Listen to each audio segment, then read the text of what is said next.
नमस्कार साथियों, कैसे हैं आप सब लोग। उम्मीद करता हूँ आप सब लोग अच्छे होंगे और काफ़ी अच्छी आप लोगों की तैयारी चल रही होगी। तो स्वागत है आपका हमारे यूट्यूब चैनल की एक और वीडियो में। आज की वीडियो में हम बात करेंगे उत्तराखंड के इतिहास की। उत्तराखंड के इतिहास में हमने चंद वंश और पवार वंश पढ़ लिया है। उसी सीरीज में हम पढ़ रहे थे गोरखा शासन कुमाऊं गढ़वाल में। तो गोरखा शासन में भी हमने पिछली 2 वीडियो में गोरखा शासन के बहुत ही महत्वपूर्ण फैक्टों के बारे में यहाँ पे बात कर ली है। तो पिछली वीडियो में हमने जाना था गोरखों की जो अंतिम टॉपिक पढ़ा था वो पढ़ा था गोरखों की कर नीति।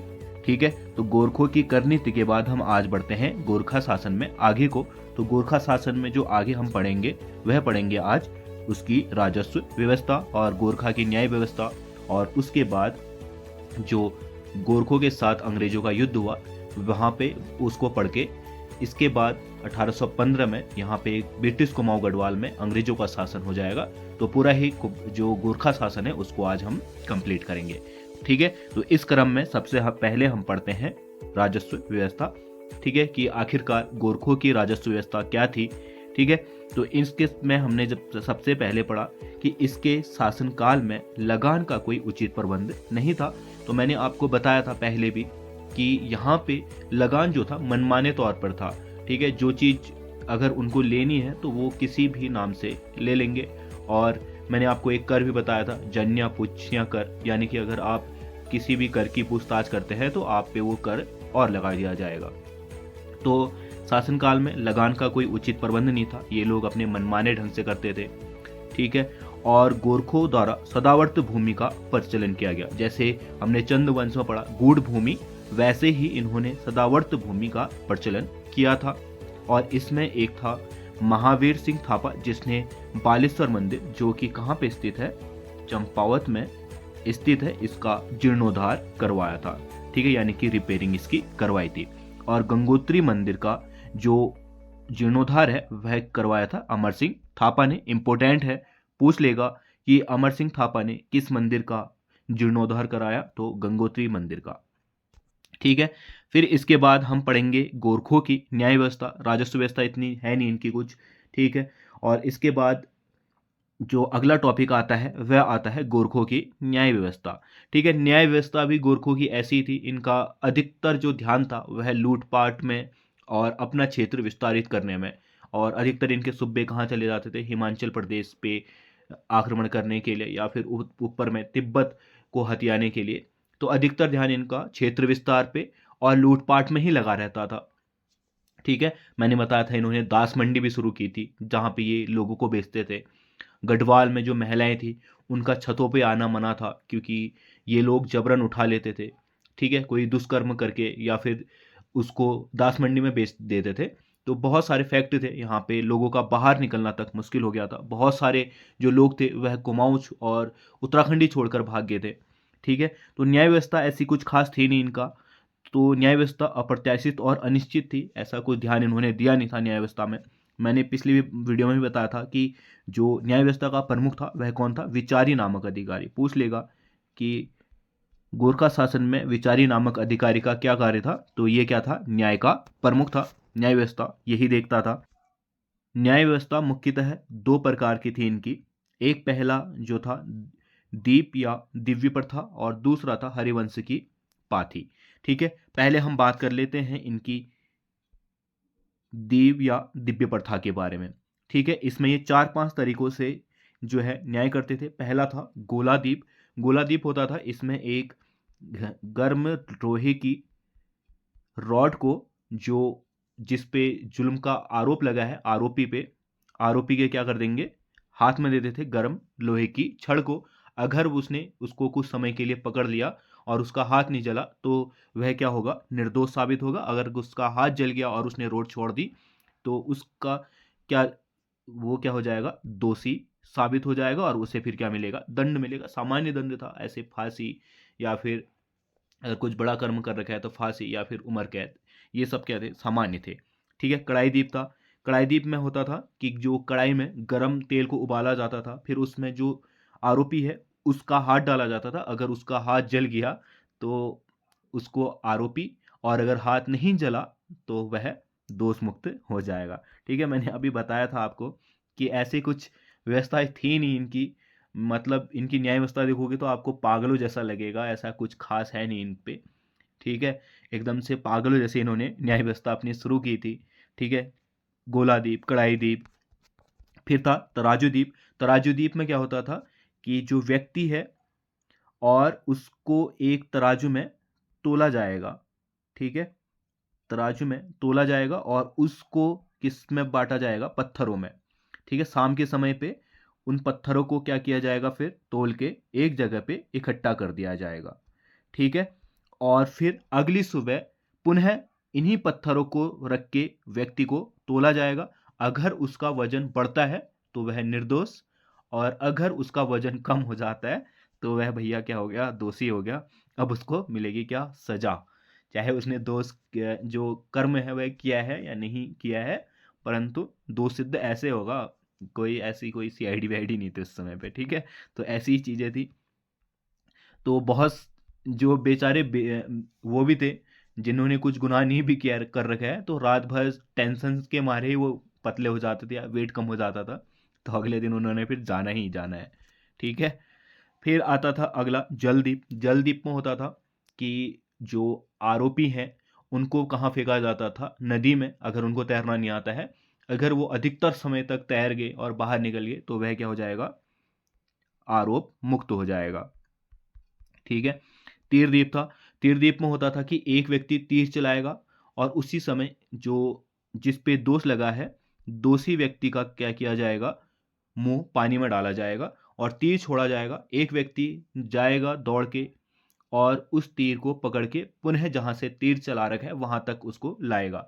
उस बीच अगर जिसका मुंह पानी में डाला उसने सरवाइव कर लिया, वह जिंदा बच गया, तो वह भैया क्या है, आरोपी नहीं है। और अगर वो मर गया तो मर गया, आरोपी है वो। ठीक है, फिर से घातदीप। घातदीप तो आज भी उत्तराखंड में बहुत ही विद्यमान है, खासकर कुमाऊं क्षेत्र में। गढ़वाल क्षेत्र में भी विद्यमान होगा, मुझे इस चीज़ की जानकारी नहीं है, परंतु कुमाऊं क्षेत्र में आज भी यह जो प्रथा है या जो न्याय व्यवस्था है यह प्रचलित है। मुख्यतः गोलजू देवता, आप सभी ने नाम सुना होगा। ठीक है, गोलजू देवता के दरबार में ये बहुत ही फेमस है। आप लोगों में से बहुत सारे लोगों ने सुना भी होगा कि गोलजू जो है न्याय के देवता हैं और उनके यहाँ जो भी अर्जी लगती है उसका न्याय जरूर होता है। तो पहले भी घात दीप यही था कि या तो गोलजू देवता के मंदिर में महिलाएं या फिर जो भी जिसको भी आरोप अपना सिद्ध करना हो, वह वहां पे क्या लगाता था, किसी भी मंदिर में पुकार लगा जाता था और अपने लिए न्याय की क्या करता था, मांग करता था। ठीक है, उसको कहते थे घात। ठीक है, घात जिसके द्वारा देवताओं से क्या किया जाता है, न्याय मांगा जाता है। ठीक है, और दूसरा प्रकार था इसमें हरिवंश की पाथी। ये मुख्यतः नहीं था, इसमें क्या करते थे, जो हरिवंश की पाथी होती है उस पे रख के आरोपी से शपथ दिलवाई जाती थी। जैसे अभी हमारा गीता पे हाथ रख के कसम खाए जाते, उस समय हरिवंश की पाथी पे, गोरखा शासन पे हरिवंश की पाथी पे क्या किया जाता था, हाथ रख के कसम खाई जाती थी। ठीक है, ये इनकी क्या थी, पागलों जैसी न्याय व्यवस्था थी जिसका कोई औचित्य नहीं था। ठीक है, और मैंने बताया था आपको प्राणदंड क्या था इनके समय पे, सामान्य था। ठीक है, ऐसा कुछ था नहीं प्राणदंड पे। और ब्राह्मणों पर अगर कोई आरोप सिद्ध होता था तो उसका क्या किया जाता था, देश निकाला किया जाता था। ठीक है, और मैंने बताया था अभी गढ़वाल में औरतों का छत पर आना क्या था, मना था। ठीक, फिर इसके बाद गोरखों की जब ज़्यादा यहाँ पे मनमानी होने लगी तो उसी बीच आंग्ल गोरखा युद्ध हुआ था 1814-16 में। 1814 से 16 के बीच में यहाँ पे अब अंग्रेजों का भी हस्तक्षेप हो गया था। और इस युद्ध के जो कारण थे वह मुख्यतः इस प्रकार थे। ठीक है, एक तो क्या था, अंग्रेज क्या कर रहे थे, तिब्बत व्यापार की चाह कर रहे थे। ठीक है, अंग्रेज जो थे यूपी में थे, दिल्ली में थे। अब उनको यहाँ पे तिब्बत पे अगर व्यापार करना है तो उनको किससे होकर गुजरना होता था, उत्तराखंड से होकर। ठीक है, या फिर नेपाल से होकर। मुख्यतः जो अच्छा रास्ता था वो कौन सा था, उत्तराखंड से होकर था। अगर ये लोग उत्तराखंड से गुजरते हैं तो उत्तराखंड में गोरखा थे, तो इनको क्या देना था, गोरखों को कर देना होता था। ठीक है, एक तो ये कारण हो गया इनका, अंग्रेजों का गोरखों पर आक्रमण करना। दूसरा था बुटवल प्रांत, जो कि उस समय तत्कालिक कारण था। ठीक है, गोरखों का अंग्रेजों का जो गोरखे हैं इन पर आक्रमण करने के पहले से ही वजूद थे, क्योंकि जो गोरखे थे ये क्या कर रहे थे, लगातार इनकी जो सीमाएं हैं उस पर आक्रमण कर रहे थे। ठीक है, ये क्या है, हमारा उत्तराखंड है यहाँ पे, और ये क्या है, हमारा नेपाल है। ठीक है, और ये उत्तराखंड पूरा गोरखों के अधीन, नेपाल गोरखों के अधीन, और इसी के साथ उत्तर प्रदेश में था यहाँ पे गोरखपुर। ठीक है, गोरखपुर के ही पास था हमारा क्या, बुटवल प्रांत। ठीक है, ये क्या था, उस समय का तात्कालिक कारण था। यहाँ पे पहले जो थे राजा थे वो क्या किसके अधीन थे, अंग्रेजों के अधीन थे, परंतु यहाँ पे गोरखों ने अपना शासन स्थापित कर दिया, यहाँ पे लड़ाई करके, युद्ध करके वह ये क्षेत्र जीत लिया। ठीक है, इसके बारे में हम थोड़ी देर में बात करते हैं अच्छे से। ठीक है, तो ये पूरा क्षेत्र क्या थे, अंग्रेज अपना चाह रहे थे, और इससे पहले भी जो अंग्रेज थे लगातार यहाँ पे उत्तर प्रदेश की तराई या फिर बिहार की तराई पर अपना क्षेत्र विस्तारित करते रहते रहते। तो उससे पहले हमने एक संधि पढ़ी थी। ठीक है, कौन सी संधि पढ़ी थी हमने, किलपुरी की संधि। ठीक है, इसमें मैंने बताया था आपको कि क्या कहा था, अंग्रेजों ने या गोरखों और अंग्रेजों के मध्य हुआ था किलपुरी की संधि, इसमें और चंद वंश के भी अधीन थे ये। ठीक है, चंद वंश गोरखों और अंग्रेजों के बीच हुआ था कि जो भी है वह अपने क्या रहेगा, क्षेत्र में रहेगा, परंतु जो गोरखे थे वह लगातार क्या कर रहे थे, अपना क्षेत्र स्थापित कर रहे थे। इनकी चाह क्या थी, हिमाचल प्रदेश को भी जीत लें। ठीक है, और उत्तर प्रदेश का तराई क्षेत्र भी जीत ले, बिहार का तराई क्षेत्र भी जीत ले। तो लगातार इनके क्षेत्रों पर आक्रमण करना भी क्या था, एक कारण था, पहले से भी करके आ रहे थे और उस समय भी इन्होंने किया था। ठीक है, किलपुरी संधि का उल्लंघन, विस्तारवाद, इनका जो विस्तारवाद की सोच थी, लगातार अपने क्षेत्र को बढ़ावा देना। ठीक है, और सुदर्शन शाह की अपील भी उस समय का कारण बना था आंग्ल गोरखा युद्ध का। ठीक है, तो ये क्या थे, इसके उस समय के कारण थे जिन कारणों से अंग्रेजों ने गोरखों पर आक्रमण किया। ठीक है, अब इसमें हम सबसे पहले समझ लेते हैं जो मुख्य उस समय का तात्कालिक कारण था, या उस समय इसी कारण की वजह से अंग्रेजों ने गोरखों पर शासन किया और कुमाऊं को विजित करके कुमाऊं गढ़वाल में अपना शासन स्थापित किया। ठीक है, तो हम समझेंगे पहले, या अच्छे से समझेंगे बुटवल प्रांत को। तो मैंने अभी जस्ट आपको ऊपर बताया था कि बुटवल क्या था, उत्तर प्रदेश गोरखपुर के समीप एक क्या था, क्षेत्र था। यहाँ पे पल्या राजा का अधिकार था, जो कि अंग्रेजों के क्या था, अधीन था। ठीक है, 1806 में नेपाल के मुख्यमंत्री ने क्या किया, पल्या राजा की हत्या कर दी और बुटवल पर गोरखा शासन आरंभ कर दिया। ठीक है, यानी कि जो बुटवल प्रांत था अब किसके अधीन हो गया, गोरखों के अधीन हो गया। ठीक है, तो उस समय का तात्कालिक जो गवर्नर था, ठीक है, हेस्टिंग, इसने अपने कैप्टन ब्रेड, ये क्या है, ब्रेड है, हाँ, ब्रेड सॉ के नेतृत्व में बुटवल प्रांत पे क्या भेजी, एक सेना भेजी, और ब्रेड सॉ ने यहाँ पे क्या किया, अपना सफल अभियान किया, यहाँ पे कुछ निर्माण करके, अंग्रेजी निर्माण करके, ठीक है, या सेना के बंकर बना के ये लोग क्या हो गया, जो ब्रेड सॉ था ये पुनः वापस लौट गया। ठीक है, और ये क्या रहा, यहाँ पे सफल रहा। जैसे ही ये लौटा, वापसी की इसने यहाँ पे निर्माण करके कुछ समय रुक के, तो इसके पीछे से पुनः गोरखाओं ने क्या किया, आक्रमण कर दिया। गोरखा फौजदार था मनराज सिंह, इसके नेतृत्व में गोरखा सेना ने पुनः बुटवल पर अपना आक्रमण करके अधिकार स्थापित कर दिया। ठीक है, और यहाँ की जो बंकरों पे रह रही सेना थी उसमें 18 अंग्रेज सिपाहियों की इन्होंने क्या की, हत्या कर दी, जिसकी सूचना जो है पुनः कहाँ पहुंची, हमारा अंग्रेजी शासन पे पहुंची। ठीक है, तो इस घटना के बाद जो हेस्टिंग थे, ये लाई नहीं, लॉर्ड हेस्टिंग होगा। ठीक है, हेस्टिंग थे, इन्होंने अंग्रेज जो आंग्ल गोरखा युद्ध है उसकी औपचारिक घोषणा कर दी, यानी कि इन्होंने अब अंग्रेज जो गोरखा थे उनको एक तरीके से सचेत कर दिया कि भैया अब तुम क्या रहो, युद्ध के लिए तैयार रहो, तुमने बहुत ही नाक में दम कर दिया है। इससे पहले मैंने आपको बताया कि किन किन कारणों की वजह से अंग्रेज क्या थे, इन पे आक्रमण पहले से ही करना चाह रहे थे, और ऊपर से इन्होंने जो बुटवल प्रांत था यहाँ पे दोबारा आक्रमण करके एक तरीके से अंग्रेजों को क्या किया, भड़काने का काम कर दिया। ठीक है, इस घटना के बाद जो हेस्टिंग है इसने आंग्ल गोरखा युद्ध का औपचारिक घोषणा की और अपनी सेना को 4 टुकड़ों पे जो नेपाल की राजधानी थी काठमांडू पर आक्रमण करने के लिए भेज दिया। ठीक है, अब ये 4 सेना कौन सी थी और कहां कहां से जा रही थी, ठीक है, इसके बारे में हम समझते हैं।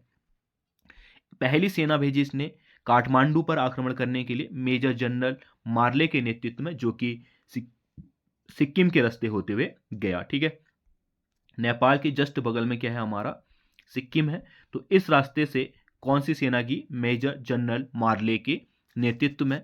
ठीक है, दूसरी सेना की मेजर जनरल वुड के नेतृत्व में गोरखपुर। ठीक है, गोरखपुर जो कि यूपी क्षेत्र का था, वहां पे क्या भेजी इसने?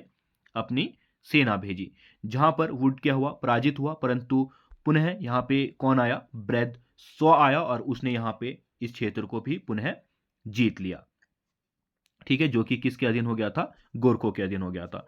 तीसरी सेना भेजी इसने कहां पे? मेजर जनरल गिलेस्पी के नेतृत्व में 3500 सैनिक थे, और ये इन्होंने कहां पे आक्रमण किया? देहरादून पे, यानी कि उत्तराखंड में। और यही हमारा क्या रहा? आंग्ल गोरखा युद्ध रहा, जिसका कुमाऊं गढ़वाल में भी एक क्या है? महत्वपूर्ण योगदान है, क्योंकि इसी युद्ध के बाद जो गोरखे हैं वह कुमाऊं को छोड़ के जाएंगे, और कुमाऊं पे किसका शासन रहेगा? अंग्रेजों का शासन होगा, यानी कि ब्रिटिश कुमाऊं गढ़वाल अब उत्तराखंड बनने को तैयार है। ठीक है, और चौथी सेना भेजी इसने मेजर आफ्टर लोनी के नेतृत्व में सिरमौर की तरफ से, यानी कि जो हमारा हिमाचल प्रदेश क्षेत्र है वहां पे। इसमें ये क्या रहा? आंशिक विजित रहा। ये भी इसने क्या किया? विजित किया। और सिक्किम से यहाँ पे इनको क्या मिली? हार मिली। सिक्किम से इसकी जो मेजर जनरल मार्ले है, इसकी सेना विजित नहीं हो पाई, और बाकी यहाँ पे इन्होंने लगभग लगभग सफल विजय की। हिमाचल प्रदेश में थोड़ा नहीं कह सकते हैं, परंतु देहरादून और गोरखपुर इन्होंने पूर्णतः अपने अधीन में कर लिया था। ठीक है, तो हमारे जो मुख्यतः हमारे मतलब की चीज है वह कौन सी है? हमारा देहरादून वाला आक्रमण। हम इसी को पढ़ते हैं। तो इसको हम क्या कहते हैं? नाला पानी युद्ध या फिर खलंगा का युद्ध, क्योंकि यह युद्ध जो था देहरादून के नाला पानी या फिर खलंगा नामक स्थान पे हो रखा है, तो इसको इसी नाम से जाना जाता है। ठीक है, मेजर जनरल गिलेस्पी ने अपने सहायक कारपेंटर मूवी के साथ यहाँ पे आक्रमण किया था, जहां पे नाला पानिक नामक स्थान पर गोरखों का जो नेतृत्व किया था, किसने किया था? हमारा बलभद्र कुंवर ने किया था। तो इन दोनों के यहाँ पे क्या हुआ? युद्ध हुआ, जिसमें गिलेस्पी की क्या होगी? मृत्यु हो गई। ठीक है, परंतु कारपेंटर मूवी ने यहाँ पे क्या किया? अपनी सेना को संभाला और आक्रमण किया। ठीक है, और एक सफल अभियान के बाद 30 नवंबर 1814 को जो देहरादून है उस पर विजय किसने प्राप्त कर ली? ब्रिटिश ने कर ली, और बलभद्र कुंवर क्या हो गया? वहां से वापस लौट आया। ठीक है, यानी कि हार गया, उसने अपने कदम पीछे कर लिए। तो 30 नवंबर 1814 को जो गढ़वाल क्षेत्र है, यानी कि मुख्यतः देहरादून क्षेत्र, यह किसके अधीन हो गया? हमारा अंग्रेजों के अधीन हो गया, और यहाँ पे गढ़वाल से गोरखा शासन क्या हो गए? चले गया। ठीक है, फिर इसके बाद इन्होंने अंग्रेजों ने कुमाऊं मंडल में भी अपना प्रसार करने की सोची और पूरा उत्तराखंड जीतने के लिए सोची। तो इन्होंने जो उस समय गोरखों की राजधानी थी अल्मोड़ा, वहां पे आक्रमण करने की योजना बनाई, और वहां पे आक्रमण करने के लिए इन्होंने अपनी जो सेना है उसको दो जगहों से भेजा। एक चंपावत, जिसको काली कुमाऊं के नाम से जानते हैं, और दूसरा नैनीताल क्षेत्र से। ठीक है, इन दोनों जगह से इन्होंने अपनी सेना भेजी। जो पहली थी वह थी कर्नल गार्डनर के नेतृत्व में कोसी नदी यानी कि नैनीताल क्षेत्र से इन्होंने प्रवेश किया, और 28 फरवरी 1815 तक कटारमल यानी कि अल्मोड़ा पर इन्होंने क्या कर दिया? सफल अभियान कर दिया। ठीक है, कटारमल जो सूर्य मंदिर है वहां तक ये लोग पहुंच गए, सफल अभियान कर दिया, और वहां पे इन्होंने रेस्ट किया, और अपनी जो दूसरी सेना है जो चंपावत की तरफ से गई थी उसको आने का यहाँ पे वेट किया। ठीक है, 28 फरवरी 1815 तक ये कहाँ पहुंच गए थे? कटारमल, और यहीं पे इन्होंने क्या किया? अपना डेरा डाल दिया। ठीक है, और दूसरी सेना के लिए ये रुक गए। और दूसरी सेना कहाँ से गई थी? हमारी हियर से ले गया था, जिसका नेतृत्व किसने किया था? हियर से ने। और यह गया था ब्रह्मदेव मंडी यानी कि टनकपुर क्षेत्र, वहां से चंपावत का टनकपुर क्षेत्र, वहां से इन्होंने अपना अभियान किया था, और यहाँ से विजित करते हुए टनकपुर, चंपावत, और ऐसे बढ़ते हुए ये लोग कहाँ पहुंच गए? अप्रैल कहाँ पहुंच गए? हमारा अल्मोड़ा में। और अल्मोड़ा में दोनों सेनाएं संगठित होकर 25 अप्रैल 1815 को इन्होंने क्या किया? अल्मोड़ा के लाल मंडी पर आक्रमण किया, और लाल मंडी का युद्ध विजित कर लिया। ठीक है, कब? 25 अप्रैल 1815 को। ठीक है, और विजित करने के बाद इनकी लगातार युद्ध होते रहा। ठीक है, और युद्ध में ऐसा कोई, कभी गोरखे क्या कर रहे थे? इनकी सेना को मार रहे थे, कभी ये इनकी सेना को मार रहे थे। हालांकि अल्मोड़ा इनके कब्जे में था अंग्रेजों के, परंतु सेना में आपसी भगदड़ मची हुई थी। तो इसी को शांत करने के लिए इन्होंने 27 अप्रैल 1815 को कहाँ पे लाल मंडी की संधि की, जिसमें अंग्रेजी शासक कौन था? ई गार्डनर था, ठीक है, और गोरखा के प्रशासक थे बमसा, चोमू भंडारी और जन्मदिन थापा, ठीक है। इनके बीच में क्या हुई? हमारा लाल मंडी की संधि हुई, ठीक है। परंतु इस लाल मंडी की संधि के बाद जो थे 30 अप्रैल से जो गोरखा है वह कहाँ लौटने लग गए? पुनः अपने देश लौटने लग गए। कहाँ पे? नेपाल पे लौटने लग गए। और कुमाऊं पे अंग्रेजों ने एक घोषणा कर दी कि जितने भी लोग कुमाऊं गढ़वाल को छोड़ के गए थे वह अब वापस लौट आओ। यहाँ पे अब गोरखों का शासन नहीं, अब अंग्रेजों का शासन होगा। तो आप लोग क्या कर सकते हैं? पुनः आकर अपना क्षेत्र, अपना गांव संभाल सकते हैं, ठीक है। और गोरखे क्या हो गए? अपने शासन चले गए।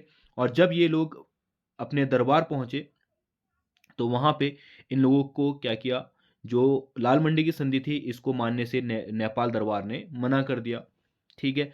3 मई 1815 को ई गार्डनर को कुमाऊं का प्रथम प्रशासक यानी कि कुमाऊं का प्रथम कमिश्नर बनाया गया, ठीक है, नियुक्त किया गया, ठीक है। नेपाल दरबार ने क्या किया? लाल मंडी की संधि को मानने से मना कर दिया।